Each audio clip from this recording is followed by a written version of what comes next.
Hello, overseas friends. First of all, I would like to say thank you to the people from many countries who love and care about Korea. I am a Korean born and living in Korea. I don't speak English very well. Please forgive any typos. The reason I made the video was because I am currently suffering from Korea.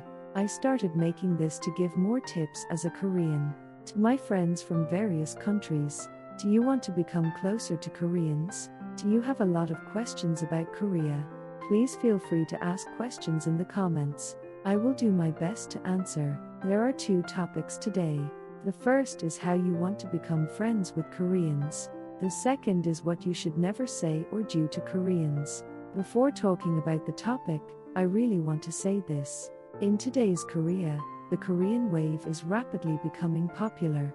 Because of famous large corporations, there is influence from singers, but what you need to know is, anyone who loves Korea must remember King Sejong the Great, who created Hangul. King Sejong's greatest purpose in creating Hangul was out of love for his people. I think the biggest goal was to make it possible for all citizens to speak and write comfortably and easily. The good people, the bad people, the learned people, the uneducated people, noblemen, low-class people, slaves, regardless, just as there are no fingers that do not hurt. When bitten with the heart of a parent, I think you can think of it as having been created, so that everyone can live well, and everyone can write their own name without discrimination. There is too much history to explain in detail, so I hope you understand that much. When you travel to Seoul, Korea, King Sejong's achievements are on display in the basement of the King Sejong statue at Gwanghwamun. Don't just look around Gyeongbokgung Palace and take pictures wearing hanbok. Remember that there is history you need to know just a few steps away. I want you to know that Hangul, which made Korea what it is today, is not just because I like Korea because of the Korean wave. Koreans wish to learn Hangul by knowing at least who created it, rather than just learning it vaguely. The first topic is, how do I want to become friends with Koreans? First of all, you need to understand the characteristics of Koreans to do this. And I would like to tell you that it is very simple. As with the creation of Hangul, Korea places great importance on parents, children, and family. So when I build friendships with people, I draw an invisible line between people who are mine and people who are not mine. Some foreigners think that Koreans have cold, blunt, or expressionless expressions. However, those who have Korean friends or acquaintances will know. When you get to know them, they are infinitely sweet and kind, and they share and take care of you generously. If I were to describe Koreans in one word, the word family comes to mind.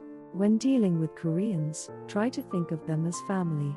If Korean people show good deeds or goodwill to me and try to be nice to me, they will do it twice, 3 times, or even more. If you do something bad to a Korean person, they will take revenge. Not twice or 3 times, but more than that. Of course, there are people who ignore it. I often watch videos of professors or lecturers from famous universities overseas. When talking about Korea, many people say that socialism is strong. If you look at the big picture, socialism would be right.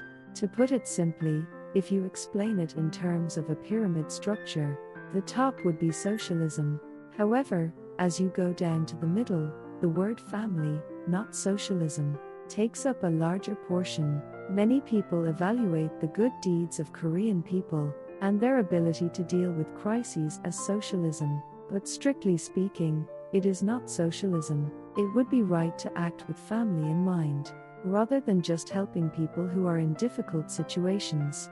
From a socialist perspective, my family, my family's friends, the work of employees at the market I often go to, their acquaintances, they act like that because they win. If you want to become closer to Korea and Koreans, approach it as if you were thinking about your own family or relatives. I guarantee that those people will open their hearts and give you even more inspiration. And the second topic, things and actions you should never say to Koreans. As mentioned above, the word family is quite strong and deeply rooted in Korea. So, what you should never say is swearing at your parents. If you swear at your parents to a Korean person, you are probably a professional killer or a special forces agent with military training. Even so, I will take revenge on you. If the person in question is powerless, other Koreans will help them instead. You should never curse at a Korean's family or parents, even as a joke. Do you want to provoke Koreans? Racking racist eyes would be weak. Try swearing at that person's parents. However, I can't guarantee what your life will be like after that.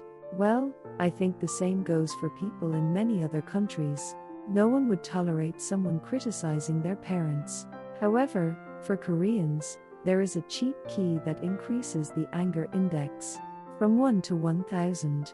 I'm just telling you to be careful. I'm definitely not telling you to test. The people who watch this video are people who like Korea. Thank you for reading this long article and for your interest in Korea. Subscriptions, likes, notifications, and comments are a great help in video production. And if you have any concerns or questions about Korea or Koreans, I would appreciate it if you could ask a question in the comments. You will definitely be happier tomorrow than today. Thank you for watching.